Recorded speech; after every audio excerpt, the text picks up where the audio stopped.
मुतनाज़ा interview पे मोहम्मद हफीज को show cause notice जारी करने का फैसला। इस्लामाबाद में हॉकी स्टेडियम को मंसूर अहमद के नाम करने का फैसला। अकरबा परवी का इल्जाम लगाने वालों को परफॉर्मेंस के जरिए जवाब दूंगा, इमामुल हक का बयान। इंग्लैंड के खिलाफ टेस्ट सीरीज से कबल पाकिस्तानी टीम को बड़ा धचका लग गया। वहाब रियाज का नेशनल क्रिकेट अकेडमी में ट्रेनिंग का आगाज। Fund rising T20 boom boom Afridi world 11 की टीम से बाहर। डे नाइट टेस्ट खेलने से भारत का इनकार, हरभजन सिंह अपनी ही क्रिकेट बोर्ड पर बरस पड़े। अस्सलामुअलैकुम, उर्दू पॉइंट के साथ मैं हूं आपका मेज़बान दानियाल सुहेल। टॉप से आपने जानी प्रोग्राम का आगाज करते हैं। सबसे पहले बात करेंगे मोहम्मद हफीज के इंटरव्यू की। पीसीबी ने मुतनाज़ा इंटरव्यू देने पर मोहम्मद हफीज को शोकॉज नोटिस जारी करने का फैसला किया है। मोहम्मद हफीज ने बरतानी नशरियाती अदारे को दिए गए इंटरव्यू में मशकूक बॉलिंग एक्शन के हवाले से ICC की पॉलिसी को शदीद तनकीद का निशाना बनाते हुए कहा था कि एक इंसानी आंख कैसे महज 1 डिग्री के फर्क को देख सकती है। उन्होंने कहा कि ICC के कानून पर अमल दरामद का दोहरा मयार है। कानून पर ताकत, ताल्लुकात और नरम गोशा नजरअंदाज होते हैं। मोहम्मद हफीज ने बतौर बैट्समैन कारकर्दगी कई बैट्समैनों से बेहतरीन होने के बावजूद T20 स्क्वाड में शामिल न किए जाने पर भी सवालात उठाए थे, जिसके बाद PCB ने मुतनाज़ा इंटरव्यू देने पर मोहम्मद हफीज को शोकॉज नोटिस जारी करने का फैसला किया है। क्रिकेट बोर्ड डिसिप्लिन की खिलाफ वर्जी पर ऑलराउंडर से जवाब तलब भी करेगा। इस हवाले से अभी नोटिस जारी नहीं किया गया, लेकिन फैसला किया गया है। मोहम्मद हफीज ने जो इंटरव्यू दिया था उसमें बताया कि जब उन्होंने टेस्ट के लिए वो गए तो उनके बाजू का जो खम था वो तकरीबन 16, 17 और 18 था। तो उनका कहना था कि इंसानी आंख किस तरह से ये देख सकती है। और उन्होंने कहा था कि बहुत से बॉलर्स ऐसे हैं जिनका 25 से 30 तक जो है डिग्री पे वो अपनी बॉलिंग करवाते हुए दिखाई देते हैं, लेकिन उनके खिलाफ तहकीकात नहीं की जाती, बोर्ड्स जो हैं उन पर नजरअंदाज होते हैं। तो उनका कहना था, उन्होंने ये भी तजवीज़ एक पेश की थी कि जो नए बॉलर्स आ रहे हैं उनके लिए जो टेस्ट है उसको क्लियर करना बहुत ज़रूरी है, उसके बाद ही उन्हें इंटरनेशनल करियर का आगाज़ करने की इजाज़त दी जाए। जिसके बाद बोर्ड ने उन पर नोटिस लिया है और उस नोटिस जारी करने का फैसला किया और उनसे वजाहत तलब की जाएगी। आगे बढ़ते हैं और बात करते हैं इस्लामाबाद में हॉकी स्टेडियम को मंसूर अहमद के नाम करने का फैसला।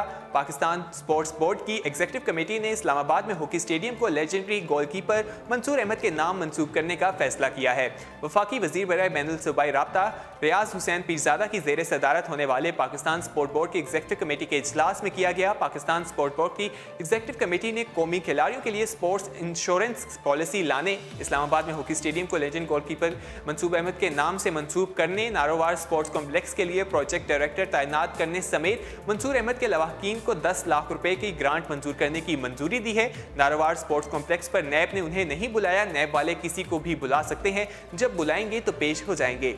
इजलास में हॉकी लेजेंड मंसूर अहमद की वफात पर अफसोस का इजहार किया गया और खिलाड़ियों की दौरान इलालत हादसा के पेश नज़र कौमी खिलाड़ियों के लिए स्पोर्ट्स इंश्योरेंस पॉलिसी लाने का फैसला किया गया है, जिसके तहत तमाम फेडरेशन से खिलाड़ियों के नाम लिए जाएंगे और स्टेट लाइफ के जरिए उन खिलाड़ियों की इंश्योरेंस करवाई जाएगी। इजलास में लेजेंडरी गोलकीपर मंसूर अहमद के नाम से हॉकी स्टेडियम मंसूब करने समेत हुकूमत की जानिब से मंसूर अहमद के अहले खाना को 10 लाख रुपए की ग्रांट देने की मंजूरी दी गई। इसके अलावा एक जो बैडमिंटन की प्लेयर थी जो काफ़ी अलील हैं इन दिनों, उनके लिए भी 10 लाख रुपए के फंड जारी करने की मंजूरी दी गई है। जैसा कि मंसूर अहमद पाकिस्तान के एक बहुत ज़बरदस्त प्लेयर थे, गोलकीपर थे हॉकी के, लेकिन वो इंतकाल कर गए। उसके बाद कहा गया है कि जो इस्लामाबाद का हॉकी स्टेडियम है वो उनके नाम से मंसूब कर दिया जाएगा।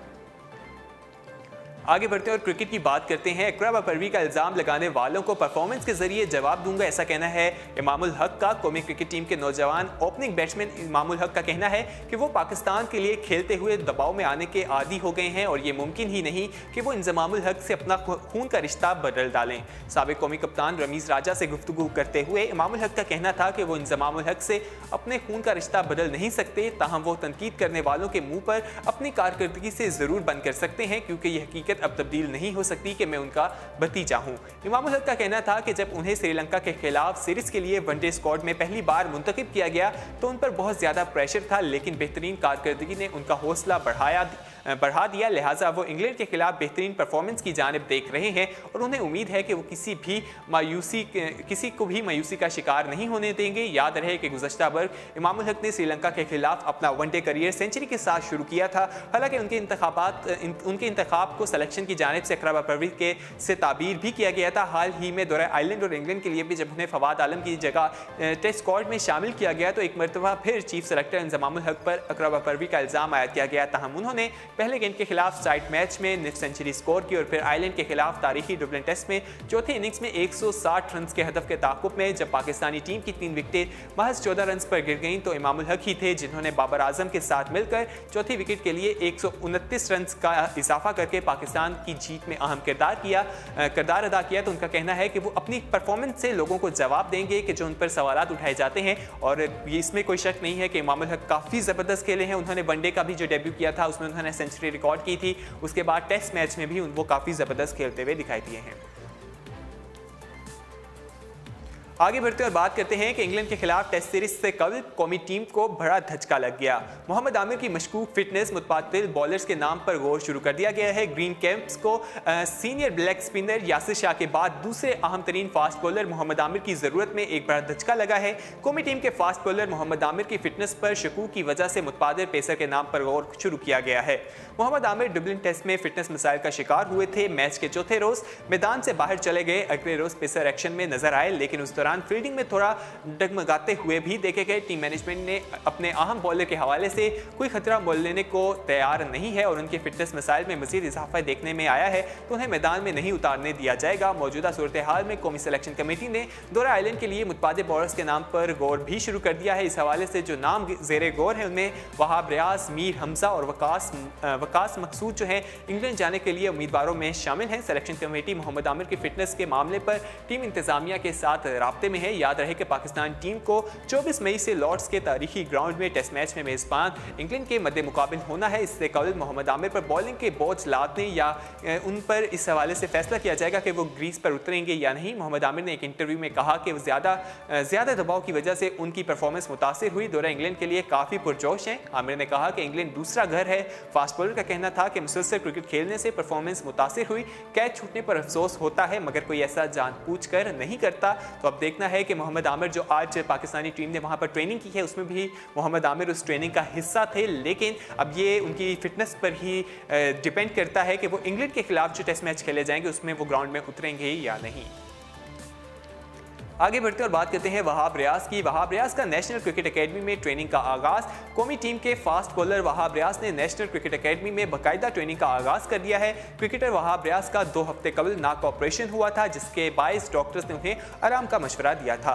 ताहम एक मरतबा फिर उन्होंने बाकायदा ट्रेनिंग शुरू कर दी है। कौमी टीम की सिलेक्शन कमेटी ने वहाब रियाज को आयरलैंड और इंग्लैंड के खिलाफ सीरीज के लिए मुंतखब नहीं किया था, लेकिन वो कौमी टीम में वापसी के लिए पुरअज़म है। वहाब रियाज का इंग्लिश काउंटी में शामिल टीम टर्बेशायर से भी मुआहदा हो चुका है और वो सीजन में काउंटी क्रिकेट में भी एक्शन में दिखाई देंगे। इस हवाले से उन्होंने अपनी ट्रेनिंग का आगाज कर दिया और अगर मोहम्मद आमिर जो हैं अनफिट हो जाते हैं तो इस वजह से उनको भी बुलाया जा सकता है क्योंकि उनका जो नाम है वो भी ज़ेरे गौर है।